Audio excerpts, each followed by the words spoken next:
Welcome to Beatsource Tech. My name is Mojaxx and today we are talking about in-ear monitors or IEMs. Over the years I've dabbled a few times with the idea of switching over to in-ear monitors for DJing, but I've never really committed, I never really saw it through, and so the switch just never really happened. But over the past year or so, I really went in on the idea, and at this point, I don't think it's likely that I will ever switch back to using regular headphones for DJing. So in this video, we're going to talk about some reasons why maybe you should try in-ear monitors for when you are DJing, and we're going to take a look at 5 different models at different price points to give you an idea of what kind of in-ear monitors you can get for your money. My original intention was to produce a series of 3 videos, one for each brand of in-ear monitors that I'm reviewing. That's better for SEO and it means the companies are more likely to share the content. But the testing process for all of these has taken months and there's so much else I need to cover right now, so nobody got time for that. Instead, this will be my one and only video about in-ear monitors unless I eventually review some more or investigate wireless options later. The first question you might be asking is, why switch from regular headphones to in-ear monitors at all? Well, most of the reasons here also apply to musicians and are why they've become the default choice for touring artists over recent decades. But here are my answers from a DJ perspective. 1. Hearing protection. All of the models here isolate you from outside noise very well, by up to as much as 37 dB. If you're a working DJ who spends a lot of their time in loud environments, then this is an absolutely killer way to ensure your long-term hearing health. Because of that isolation, you also don't need the IEMs to be as loud as normal headphones, so that's an extra benefit.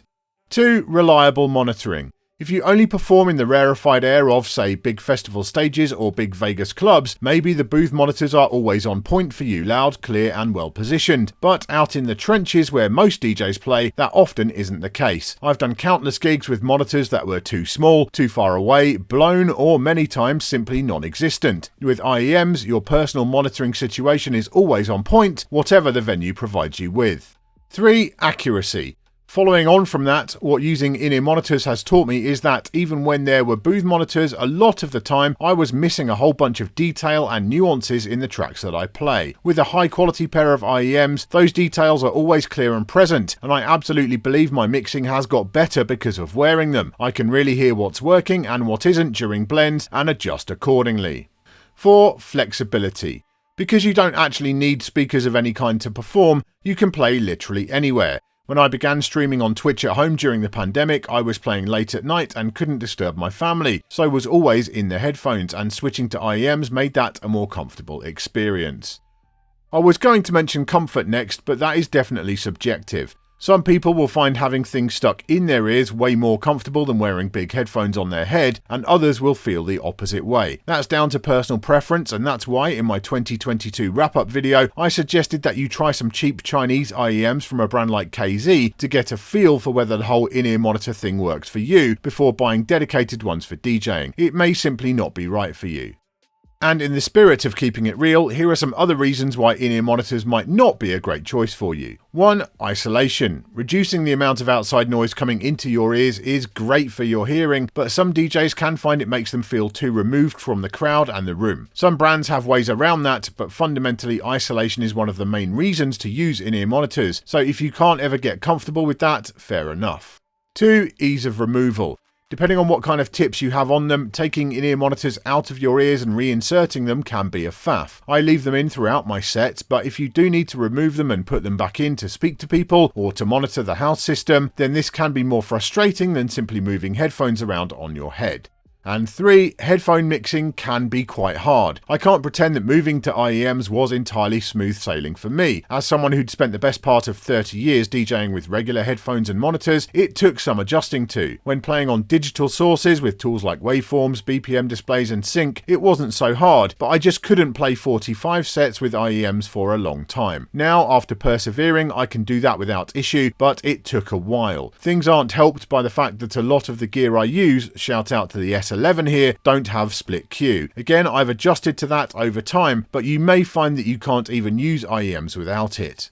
So with all that said, let's be very clear that I am at this point an absolute evangelist for using in-ear monitors when DJing. I am never going back to regular headphones, and I suspect many of you watching, if you give them a really solid try and persevere, might well feel the same. And if that is you, then you need to invest in some quality ones. Those cheap Chinese IEMs are decent enough for the money and to get you used to the idea, but if you're committed, then you need to pick up some IEMs from an established brand who design their products with professional musicians in mind.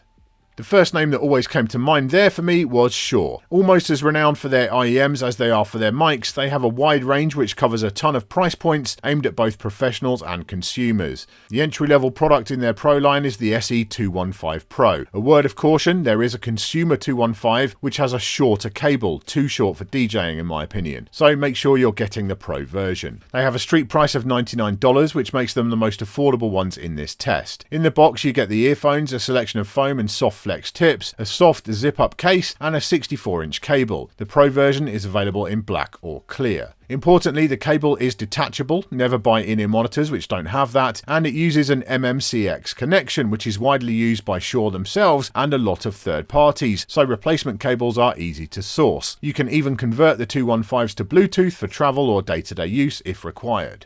Isolation is excellent, up to 37 dB, but that will vary according to which tips you use. It's always important to balance comfort with how well the in-ear monitors seal in your ears. I actually found with both Shure models on test that I prefer the yellow soft foam tips, which don't come supplied with the 215s, so I bought a pack of those separately. In terms of audio tech, the 215s are the most basic on test with a single dynamic driver. This is effectively a very tiny version of a regular speaker driver, which you'll all be familiar with. They have a sensitivity of 107 dB and a frequency response of 22 Hz to 17.5 kHz. In use, this translated to being very good sound for the money indeed. Yes, when A/B tested with the more expensive models here, there was a touch less detail and refinement, but they went plenty loud enough and I didn't feel like I was missing anything that would impact my mixing. I know some audiophile reviewers aren't fans of the profile of the 215s, but we're DJs, we aren't listening to lossless classical music all day, and in the booth I found the sound of the 215s to be totally usable. The cable, at 64 inches long, is long enough to run down my back and into the mixer without issue, and has held up well to my testing with zero flakiness after many months of use. Ear comfort was fine, with the more rigid bendable sections which go around the ears not causing any irritation, and once I'd chosen the right tips, I was very happy keeping them in throughout my sets. Overall, I think the 215s are clearly the best choice for one kind of DJ, the kind who loses or breaks their stuff on a regular basis. You could leave them at the club or accidentally stamp on them 4 times in a year and still not get to the cost of some of the other models in this test. And even if that's not you, but $100 is the most you can afford or want to spend on some in-ear monitors, then the 215s are an excellent option. They offer a superb professional IEM experience at a really great price. Now we move on to Mackie, another venerable name in the pro audio space. They have a single driver set which competes with the 215s, the MP-120, but they sent me some which are further up in the line, the MP-240s, which have a street price of around $200. These are a hybrid design and feature one regular dynamic driver and one balanced armature driver with a custom crossover between the two. Balanced armatures are the tiny rectangular boxes you'll spot in close-ups of other in-ear monitors on this test. Basically, they use the signal to vibrate a tiny reed that is balanced between two magnets inside that enclosure, and that allows for incredibly detailed sound with more clarity, as a rule, than you get from a dynamic driver. Each one has a fairly limited frequency response, and so you won't find IEMs with just a single balanced armature and nothing else. As with loudspeakers though, more drivers means that each driver really can focus on just one part of the frequency spectrum, so having the 2 drivers in the MP-240s does mean that the sound is a definite step up from the 215s. The top end is simply a little more precise, with separation, especially of percussive elements, being very noticeable, and there is still plenty of thump in the low end. They have a slightly higher impedance than the 215s, but a wider frequency response at 20 Hz to 20 kHz, and I found they handled loud volumes well without complaint. They're a bit larger than the 215s, but comfort wasn't impacted. They're still really small in the scheme of things, and they come with a wide variety of different tips which can offer isolation of up to 40 dB. Also included in the box is a hard plastic carrying case. This is less compact than Shure's offerings, but does offer a superior level of protection. The only thing I wasn't a huge fan of with the 240s was the cable. It's good quality, shielded and braided with comfortable over-ear sections, and like the Shure's, it features MMCX connectors, so it's easy to replace like for like or with alternatives, and Mackie offer a Bluetooth option also. No, it's a good cable, but it's just a tiny bit too short for my liking. On paper, it's quite a bit shorter than the Shure cables at 59.1 inches, but I think the companies must measure to different places, as I found the Mackie cables to be only a couple of inches shorter. But when using them for DJing instead of with a wireless body pack, that 2 inches or so did make me feel slightly more closely tethered to the mixer than I would prefer to be. But as I say, they have that industry standard connection, so swapping it out is easy. Overall, I really like the 240s. The sound is very detailed, the build quality is excellent, and the complete package is great value for $200. The only question is, if you're committed enough to spend $200, what will you get at the next price point up? Which brings us to the in-ear monitors which kicked this whole thing off. For me, there have been 4 poster boys for DJ in-ear monitor use: Trey's and Trentino in the open format world, and Laidback Luke and James Hype in the house scene. They all use different types, but James is the one who I've seen perform in person the most, and he's a long-time user of the Shure SE535 Pros. With a street price of around $450, these are definitely a premium set of in-ear monitors, although the Shure range does climb to further heights, with the SE846s going for around $900. The 535s forego any dynamic drivers, instead featuring 3 balanced armatures, with one being a dedicated tweeter, so detail and clarity is, as you might expect, exemplary, and is the biggest selling point of the 535s. They go nicely loud too, with a sensitivity of 119 dB, they are ideal for bigger stages and events. What's interesting is that in my testing they seem to have a touch less bass than the budget 215s, but I suspect that's because the other frequencies are more audible and therefore the sound is more balanced. The frequency response kind of reflects that, with a range of 18Hz to 19kHz. They come with a slightly tougher case than the 215s, although it's still very compact, and they're provided with a wider range of tips, including a pair of my preferred yellow ones, and isolation is again up to 37 dB. The 64-inch cable is great with MMCX connectors again, and it's Kevlar reinforced, which should make it very durable indeed. Certainly it's held up to my testing just fine. Are they worth the extra $350 over the 215s? When it comes to design, size, etc., they are pretty close, but the sound is absolutely on a different level. If precise monitoring is what you're after, and if you're using IEMs, then it probably is, I'd absolutely say the cost is justified. There's a reason that the SE535s are seen being used on stages all over the world, and that reason is the sound. A superb choice for professional use. So far we've gone from a single dynamic driver to 3 balanced armatures. What happens though when you add a 4th into the mix? Well, these are the Mackie MP-460s. These are the most expensive non-custom IEMs on test, with a street price of around $500. For that money you're getting an extra balanced armature, which in theory should offer more low-end extension with increased clarity throughout the frequency spectrum. Frequency response is 20Hz to 20kHz, and they have a high sensitivity rating at 118 dB. Isolation is again up to 40 dB like the other Mackies, and they come with a big stack of different tips to help you achieve the perfect fit. I will note that the actual nozzles on both sets of the Mackies are a bit bigger in diameter than those on the Shure's, which meant I found it easier to achieve good isolation with the regular black foam tips. They come with the same plastic hard case as the 240s, which I really like, and they're the only set on test which also come as stock with a second cable, a black one which features remote buttons for controlling your phone. As with all the others so far, they feature MMCX connectors, so switching out for alternative cables or Bluetooth options is easy. Also, like the 240s, I found the cable just a hair too short for my taste, but it's still plenty usable and has proved to be durable and reliable. What you're really paying for with the 460s though is that sound, and honestly it's pretty astonishing. I've used the words clarity and detail a lot in this video, but the 460s are really on a different level again when it comes to that. The sound is incredibly flat and transparent, really resolving details in the music which just aren't heard elsewhere. I would definitely say that if you're looking for a set of IEMs to also use in the studio, then these are the ones. That flatness does come with a small cost though. Despite having that extra driver, I found the bass on the 460s to be a touch underwhelming when performing compared with the Shure 535s. If you're always playing in environments which are bass heavy, you may not even notice, but I found at some of my gigs or when streaming with no speakers, I was missing a touch of that low end thump at times. But that's really what makes IEM choice so personal. What works for how and where you play will be different for everyone. And if your top priority is to have buckets of clarity and an accurate, flat sound, then the 460s should be at the top of your list. All the products we've discussed so far have been universal fit in-ear monitors. They come in one shape to fit everyone, and then you choose different tips to suit your ears. Therefore, they're easy to replace if they get lost or damaged. When I spoke to James Hype after a recent performance in Newcastle, he explained that one of the main reasons he uses the 535s is that in most cities around the world, he can pick up a new set the same day if needed. But what about custom options? Well, Shure do actually work with a partner company, Sensorphonics, who produce custom molded sleeves for their in-ear monitors. You can buy the sleeves after the fact for $175, or buy the earphones and the sleeves together for $540, which seems like a real best of both worlds scenario at a great price. There are a number of companies around the world though who will build completely custom in-ear monitors for you, and I reached out to Ultimate Ears in the US. Now let's be clear, they are not cheap.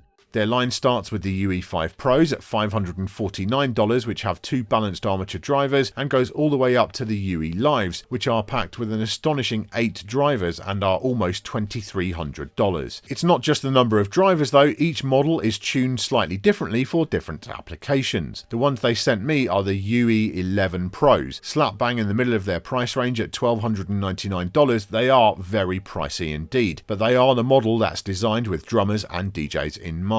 The upfront price is not the only cost to factor in too. Unless you live near their factory or catch them at a trade show, you'll have to pay for a local audiologist to do ear impressions for you. My ears also needed some wax removal before that could be done, so the process cost me over $100. It's worth noting that they will keep your impressions saved in digital form, so you should only ever need to do that one time. Once those impressions are done, you send them off to Ultimate Ears, and then a couple of weeks later, your custom in-ear monitors should arrive. They will all look slightly different. Everyone's ears are unique, but they should, if all is well, be an exact and very comfortable fit in your ears. They might take a bit of getting used to if you've never had custom in-ear monitors or earplugs before. They go quite a long way into your ear canal, which may be disconcerting at first, but I've been using custom earplugs from ACS for over a decade, so it was a very natural thing for me to switch to these. Putting them in and removing them can actually be a bit quicker than with non-customs, especially if you use foam tips on those, which need to be compressed before you put them into your ear. With the customs, you just rotate them slightly and they pop in and out with ease. They're definitely a lot larger than any of the non-customs, although they don't feel like they're about to fall out or anything, firstly because of the deep insertion, but also because they kind of tab into the outer ear around what I think is called the helix. Basically, they have an extra lump above the ear canal which locks them in place. I said the UE11s are for drummers and DJs, and that's very much reflected in their sound signature. They have 4 drivers, all balanced armatures with a 3-way crossover, as there are dual drivers for the bass. This means you get that awesome clarity from BA drivers in the mids and treble, but with some really punchy and deep bass going on too. Frequency response is listed as 5Hz to 22 kHz, and I believe that. You really are getting the full spectrum of sound with these, and there's no shortage of low end whatsoever. The tuning, to my ears, is absolutely spot on for DJing. They offer all the precision and detail of both the Shure 535s and the Mackie 460s, but with a whole lot more low-end kick. One thing which will have an impact on the sound is the ambient feature, a $50 upgrade at the time of purchase. This is basically a hole in the bottom of the in-ear monitor which comes with a small plastic plug. Insert that plug and you get 26 dB of isolation, but remove it and the isolation is reduced by 12 dB. This makes the UE11s ideal for situations when you do want to get more of a feel for the crowd and the room, or if you need to be able to hold conversations, take requests, etc. Having the plug removed does reduce the bass resonance a little, but I still found there was plenty of low end, and eventually I just ended up leaving it out all the time. It's my standard way of using the IE11s now, but it's always nice to have the option to seal them up fully should I feel the need. Being custom made, there are naturally countless options for configuring how the IE11s look. You can choose from a range of standard solid or translucent colours at no extra cost, and there are lots of paid upgrades to alternate finishes like a carbon look or sparkles, halos around the edge, and even fully custom logos or images. The printing process can handle very intricate subjects too. Another option, again for an extra cost, is the UE Switch swappable faceplates. These turn the faceplate area into a fully modular system, where you can have multiple different faceplates which just rotate on and off as you like. So if you wanted, say, branding for certain events or just a variety of different looks, that option is there for you. They come in an incredibly sturdy aluminium carrying case in either a round or square shape, and unless you order the extra faceplates, that's about all you get. Obviously you don't need ear tips or anything like that. What you do need, in which they do come with, is a cleaning tool and brush. With all in-ear monitors, it's important to keep them clean, but that's all the more crucial with customs, which can get gunked up with earwax very easily. The cable is, in many ways, my favourite of any on this test. It's very thin but externally braided, and so really doesn't tangle easily at all. Despite that thinness, it is still extremely durable and is IP67 rated. Everything about the IE11s is designed to handle you sweating on stage when you perform. They feature IPX connectors, so different from the others here, but that is still a commonly used standard, so replacements are easy to source. And Ultimate Ears do offer a Bluetooth adapter cable if you need that. The stock cable is a perfect 64 inches in length, although they also do a shorter 50-inch one for body pack applications. But that brings me to the only thing I don't like about the cable, as top quality as it is, I struggle to accept that a replacement in either length should cost $200. That seems a bit much to me. But as I say, IPX is a common connector, so you're not tied to using the OEM part if you don't want to. In the end, it's quite hard to compare the UE11 Pros with the other in-ear monitors I've been testing. So much about them is just completely different. The custom fit, the ambient feature, the styling, that they really don't feel like they're in the same category at all. And they aren't price-wise. You can buy all 4 of the other pairs of in-ear monitors I tested for less than a pair of IE11 Pros. It's worth bearing in mind that if you do lose or break them, then they don't have any of the availability benefits of universal fit in-ear monitors. If you need one ear replacing, even if they do have your impressions on file, there is zero chance of getting that sourced by the next day, let alone on the same day. But the UE11 Pros are, it has to be said, pretty magical. For me, that custom fit just offers a different level of comfort and convenience compared to even the most dialed in universal fit in-ear monitors, and the sound quality is absolutely superb. The ambient feature isn't something I thought I wanted, but it turns out I really love it. These are pro touring artist level in-ear monitors, and if you have the budget for them, I'm confident you won't regret your purchase. And Ultimate Ears are too. They offer a 30-day risk-free trial in the US, so you can try them for yourself without worry. As great as all the other IEMs I've tested have proved to be, there's not a bad choice among them. For me, these are the ones.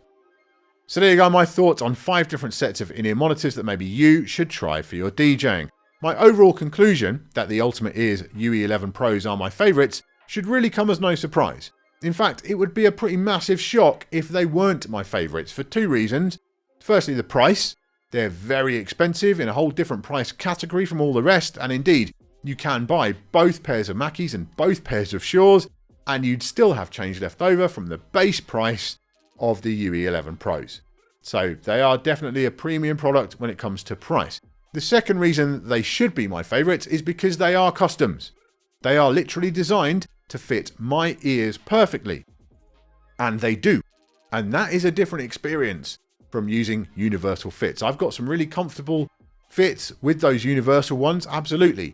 But there's just something different about the customs. Once they're in, I barely even know they are there. So overall, the quality of them when it comes to the build, the sound, the options you have, the Ultimate Ears are absolutely superb. And if you have the budget for them, I don't think you'll regret it. And I think I will be, a custom guy going forward. I think that's the way forward for me in the long term.